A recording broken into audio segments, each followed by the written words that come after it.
hello बंधुসকল जय हिंद मैं इब्राहिम आंसारी আজি আৰু এটা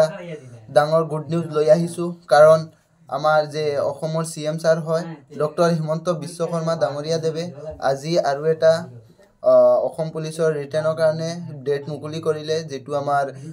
এবিউবি এপিআৰৰ যেটো ৰিটেন এক্সাম হ'বলৈ গৈছে তাক লৈ আৰু এটা নতুন ডেট ঘোষণা কৰিলে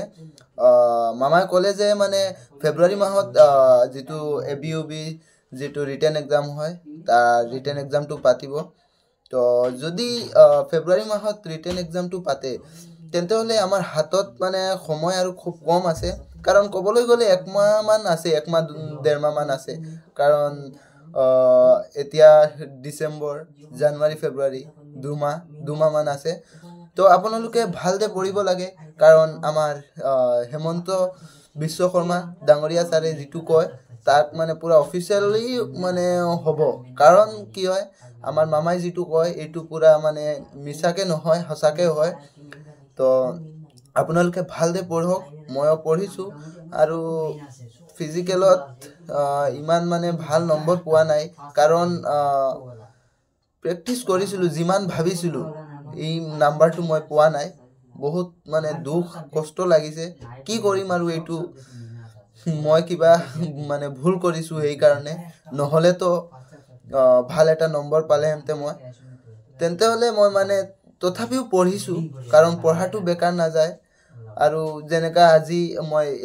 এবিউবি ৰিটেনৰ কাৰণে যেনেকা পঢ়িম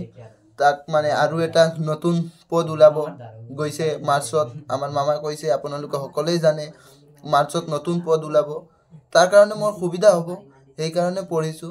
আৰু আমাৰ হাইলাকান্দি ডিস্ট্ৰিক্টৰ পোষ্টও ইমান বেছি নহয় তেন্তে হলে ঠিক আছে মই তাতে দি দিম আপোনালোকে নিউজটো চাই লবা আমাৰ হেমন্ত ছাৰে কি কৈছে এইটো মই সাইডত দি দিম তো আজিৰ ভিডিওটো ইমানে তো জয় হিন্দ জয় অসম আৰু সকলোবোৰ জুনে জুনে মোৰ চেনেলত নতুন আহিছে প্লিজ চেনেলটো এটো সাবস্ক্ৰাইব কৰি লবা আৰু লাইক এটা মাৰি দবা ধুনিয়াকে আজি ইয়াত মই আহিছো এজন ডেকা লৰাক লগ পালো পুলিচত ফিজিক্যাল টেষ্ট হৈছে লৰাজনে ফিজিক্যাল টেষ্টত পাস কৰিছে মোক সুধিছে স্যাৰ পৰীক্ষা কেতিয়া হ'ব মই কলো ফেব্ৰুৱাৰীত হ'ব ধুনিয়াকৈ গুছি গল আগত হলে কি কলে হেতেন যে স্যাৰ চাকৰিটো দিয়ক